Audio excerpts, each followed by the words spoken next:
अस्सलाम वालेकुम। इस वीडियो में हम बात करेंगे फाइनेंशियल जार्गन्स के बारे में। जार्गन्स वो खुसूसी अल्फाज होते हैं जो किसी पेशे में इस्तेमाल होते हैं और आम तौर पर ये अल्फाज समझना मुश्किल होता है। जार्गन आपको एक मखसूस फील्ड को समझने में मदद करते हैं। अगर आप जार्गन्स को समझते हैं तो आप ज़्यादा नतीजा खेज तरीके से गुफ्तगू कर सकते हैं। ज़रा तसव्वुर करें, आपको एक वकील की खिदमत हासिल करनी होती है और आपकी पहली मुलाकात के दौरान वकील आपके साथ प्लेंटिफ और डिफेंडेंट जैसे अल्फाज इस्तेमाल करता है। अगर आप इस कानूनी जार्गन से वाकिफ़ हैं तो आपके लिए आसान होता है, वरना आपके लिए वो गुफ्तगू बेमायनी हो जाती है। ख़वातीन को फाइनेंशियल जार्गन से वाकिफ़ होना ज़रूरी है ताकि वो मुश्किल मालियाती मसाइल हल कर सकें और मुअस्सर माली फ़ैसले कर सकें। जार्गन्स के मालूम होने से आप बेहतर फाइनेंशियल मैनेजमेंट यानी माली इंतज़ामात कर सकते हैं और बजट बना सकते हैं।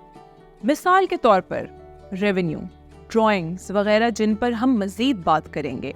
क्या आप इनमें से किसी फाइनेंशियल जार्गन से वाकिफ़ हैं? रेवेन्यू या आमदनी वो रकम है जब कोई कारोबार किसी कस्टमर या गाहक को कोई प्रोडक्ट या सर्विस बेचता है। मिसाल के तौर पर सारा ने एक छोटी बेकरी का लाहौर में इफ्तिताह किया है। सारा की बेकरी की खसूसियत ये है कि वो लजीज केक्स बनाती है लोगों की मर्जी के मुताबिक। सारा के लिए केक्स बेच के जो पैसे आएंगे वो उसका रेवेन्यू है या आमदनी कहलाएगा।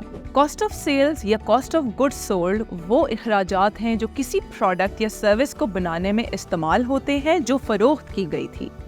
सारा को केक बनाने के लिए अज्जा चाहिए थे जैसा कि अंडे, मैदा, मक्खन, चीनी वगैरह।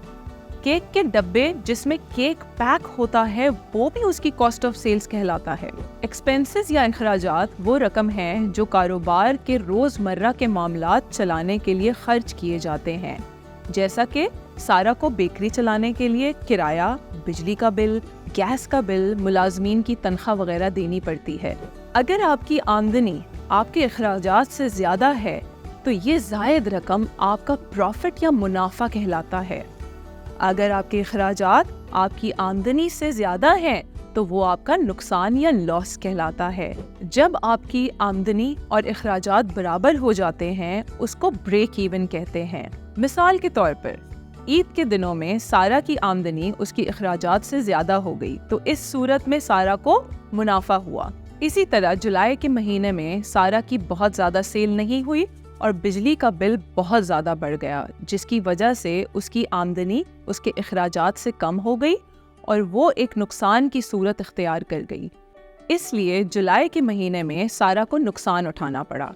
सारा ने गौर व फिक्र के बाद अगले महीने अपनी सेल्स मुख्तलिफ मार्केटिंग टेक्निक से बढ़ाई और ब्रेक इवन कर गई, जिससे उसको ना मुनाफा हुआ ना नुकसान। बजट एक खास मुद्दत की आमदनी और अखराजात का अंदाज़ा होता है, जैसा कि सारा ने हिसाब लगाया अपनी आमदनी और अखराजात का अगले साल के लिए, ताकि वो असल आमदनी और अखराजात का एस्टिमेटेड आमदनी और अखराजात से मुआवजा कर सके। एसेट्स या असासे वो वसाइल हैं जो कारोबार की मलकियत में हैं। इन असासों की दो इकसाम हैं, नॉन करंट और करंट एसेट्स। इसमें कुछ असासे नॉन करंट होते हैं जो साल से ज़्यादा के लिए इस्तेमाल होते हैं, जैसे कि लैपटॉप, फर्नीचर, कारोबार में इस्तेमाल होने वाली गाड़ी वगैरह। फिर कुछ असासे करंट एसेट्स कहलाते हैं जो साल से कम की मुद्दत में कैश या रकम में तब्दील हो जाते हैं, जैसा कि सारा की केक की इन्वेंट्री या अकाउंट्स रिसीवेबल यानी वसूली अकाउंट्स। लायबिलिटी वो सूरत है जिसमें कारोबार दूसरों का मकरूज होता है। इसकी भी दो इकसाम होती हैं, नॉन करंट और current liability. Non current liability वो कर्जा है जो साल से ज़्यादा में चुकाया जाता है, जैसा कि सारा ने 5 साल के लिए बैंक से लोन लिया।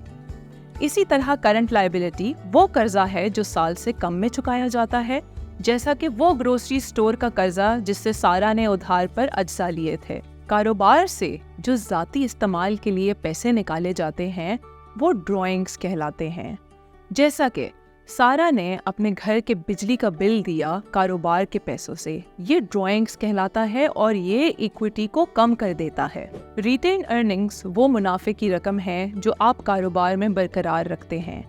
जैसा कि सारा ने जनवरी और फरवरी में 50,000 का मुनाफा और फिर 20,000 का मुनाफा कारोबार में बरकरार रखा। कुल मिला के 70,000 का मुनाफा हुआ, जो कि उसकी रिटेन अर्निंग्स कहलाता है और ये उसकी इक्विटी को बढ़ाता है। क्रेडिट स्कोर इस बात की पेशन गोई है कि आप अपने कर्ज की वक्त पर वापसी के कितने इम्कान रखते हैं। ये मालूमात आम तौर पर मालियाती इदारों की क्रेडिट रिपोर्ट के जरिए रिकॉर्ड की जाती है।